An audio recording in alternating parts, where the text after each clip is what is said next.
Hi friends, my name is Shaizane Patke and welcome back to my YouTube channel. A magnificent victory for Team India.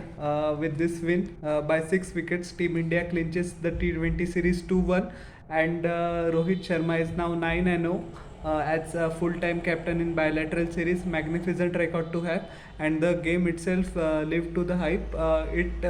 Many people expected it to be a crackerjack of a game, and it was exactly that. India won the toss and chose to bowl first. Australia managed a respectable total, I think a more than respectable total, 186 for 7 in their allotted 20 overs, with Cameron Green growing absolutely berserk in the power play, 52 of 21 deliveries, 3 sixes, 3 massive ones over the fence, as well as 7 boundaries at a strike rate of 247.62. A mind-boggling stuff. I'm repeating once again, at a strike rate of 247.62.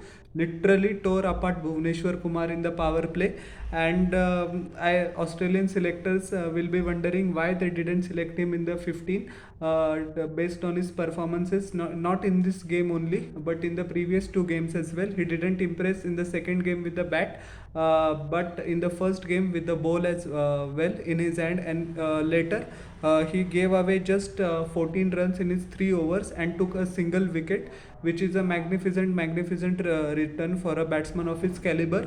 Played all round the wickets from point to square leg, and especially towards cover and mid wicket also. So equally proficient on both the sides, and yes, Australia found a gem, and he the looks of it, millions of dollars are going to come into his home at the IPL auction. All the franchises are keeping key eye on him. They usually do. And I think on the basis of these performances, Cameron Green has hit an absolute jackpot. Aaron Finch, I thought he came back into form in the previous game, 31 of 15. But he was undone by Akshar Patel. A wonderful delivery by Akshar. Well thought out dismissal. 7 from 6 deliveries. Finch hit a solitary boundary. Steve Smith also couldn't do much in this game. Yuzi Chahal bowled a wonderful flighted delivery which deceived Smith all ends up, and Karthik did the needful behind the stumps. 9 of 10 deliveries for Smithy. Glenn Maxwell also, his poor run of form continues in this series, which is a matter of concern for Australia going into the T20 World Cup. They have two T20s versus the West Indies to find out their combination. But yes, such performances by Maxwell will not encourage the management one bit. 6 of 11 deliveries. He was run out by Akshar Patel. A fantastic throw. But yes, more was expected from Maxi, and he also knows it. Josh English gave a good account of himself, despite the fact that scoring at just 110, 115 strike rate, 24 of 22 deliveries, 3 boundaries. He looked set for a big innings, but once again, Akshar Patel came to the fore for Team India. It has been a defining series with the ball in white ball cricket for Akshar Patel. As we know that he has impressed one and all with the bat on the West Indies tour as well as the Zimbabwe tour. But in this series, his talent with the ball has come to the fore. As we know that he's no mug with the ball. Took 30 wickets versus England 1.5 years ago in the 4-match test series, which we won 3-1. But now there is an added pressure on Akshar Patel because he has been drafted in as a like for like replacement for Ravindra Jadeja. As we know, the all-round skills of Ravindra Jadeja are world class, and it is always a big task to fill the shoes of such a giant player. But Akshar is exceeding all expectations, and long he may continue. Tim David once again gave us why he is one of the most dangerous lower order batsmen in world cricket right now. 54 of 27 deliveries, which includes 4 massive sixes and 2 boundaries. Actually, Bhuvneshwar Kumar contained him. He was containing him at the start of his spell in the death overs, but once he just got into the rhythm, there was no looking back. And one striking aspect of Tim David's inning is that if you remember the innings he played against Delhi Capitals as well for Mumbai Indians, which propelled RCB into the playoff, that he hit straight. He doesn't look to hit cross-batted hoiks or horizontal bat shot must. He keeps his base steady, and hits tremendous power in his hands as well, which come through very nicely. And his bat swing is completed once the ball is towards the boundary rope, over the boundary rope for 6. So Yes, a wonderful innings by the Australian, and he has also been under a lot of scrutiny because for many people he was a surprise selection. As we know that he actually played three T20 internationals for Singapore, but Cricket Australia has fastened the process of his inclusion into the national team. So yes, he gave a pretty good account of himself. I would say more than good. Matthew Wade had a rare failure. He was caught and bowled by Akshar Patel. Akshar Patel took two wickets in 1 overs. That kept the lead on the Australian scoring in the middle overs. One of three deliveries for Matthew Wade, and Daniel Sams later played a couple of lusty blows to propel Australia's score towards above 180.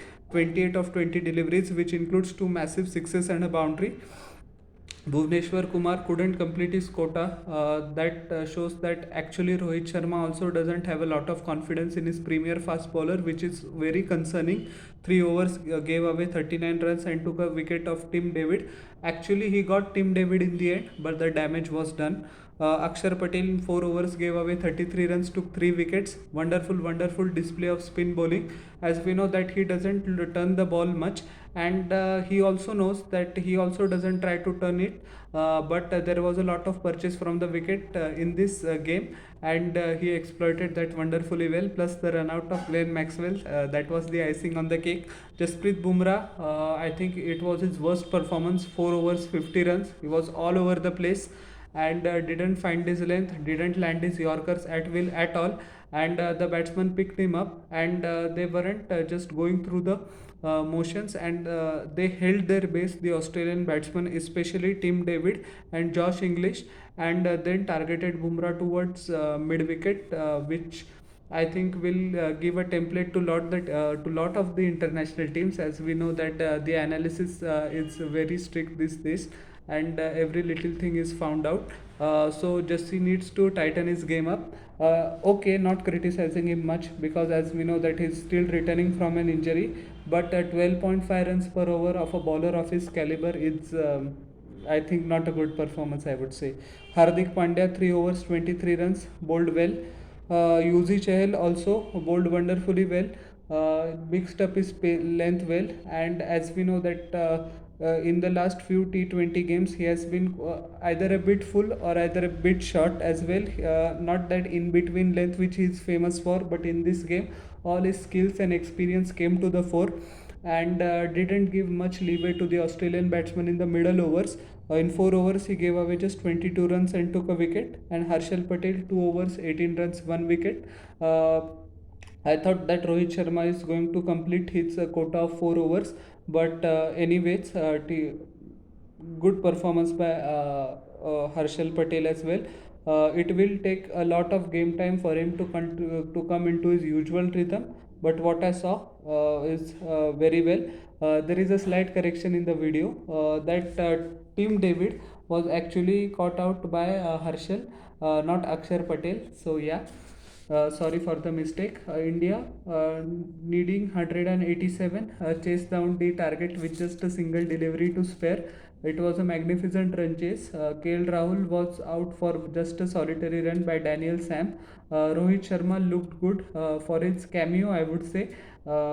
He was looking to play in his aggressive template. 17 of 14 deliveries, one massive six, two fours, and if we could have stayed on for a few more overs, then we could have won the game with 5 or 6 deliveries to spare. But it is what it is. We cannot blame him too much because, as I said, that he is following a template and he is religiously sticking to it. So yeah, Virat Kohli scored a magnificent 63 of 48 deliveries, which includes three boundaries and four massive sixes. He was eventually caught out by Aaron Finch of Daniel Sams in the last over, but his innings showed us the prime Virat Kohli between 2015 and 2019. he actually played second fiddle to Surya Kumar Yadav, who was going wonderfully well in the middle overs.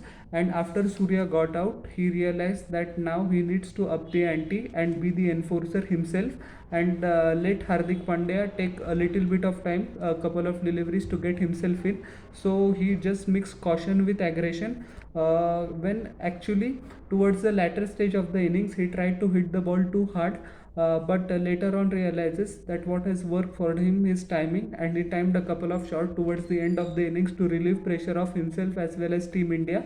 So I think close to perfect this performance by Virat, and we know that he had set the stage on fire at the Asia Cup. Didn't quite impress in the two T20s, but in this one he has more than made it up. 63 of 48, as I had said, and he looked majestic. The one shot I remember of in this innings is the hit, the six that he played of Josh Hazelwood over mid wicket, and the one shot he played of another fast bowler over long off prime Virat Kohli. His bat flow was there, his timing was there, and if you have observed that nowadays his sixes just doesn't clear the boundary, they go 20 or 30 rows back sometimes. So yes, prime Virat is back, I would say, and a lot of the happiness seeing his batting. But the man of the match, rightfully adjust, was Surya Kumar Yadav. 69 of 36 deliveries, 5 boundaries, 5 sixes at a strike rate of 191.67. The shot that he played of Adam Zampa, which was actually a Yorker, and he just like MST helicopter shot over mid on for 6. Yes, that is the shot of the year in my estimation, and he played the field brilliantly well, opened the face of the bat when the ball was up, and the shot that I mentioned a while back, almost a Yorker, he hit that over long on for 6. The very next delivery, he hit it inside out over covers for 6. So that shows his range, that shows his talent, and played the short ball also wonderfully well. Uh, yes, long may Surya's form continue, and he is the X factor that we were looking for in the middle order. And on his day, he blows off the opposition, and he did exactly that. Unfortunately, got out trying to enforce the pace, but yes, gave a magnificent account of himself once again, and showed why he is one of the most important players for us in the T20 World Cup next month.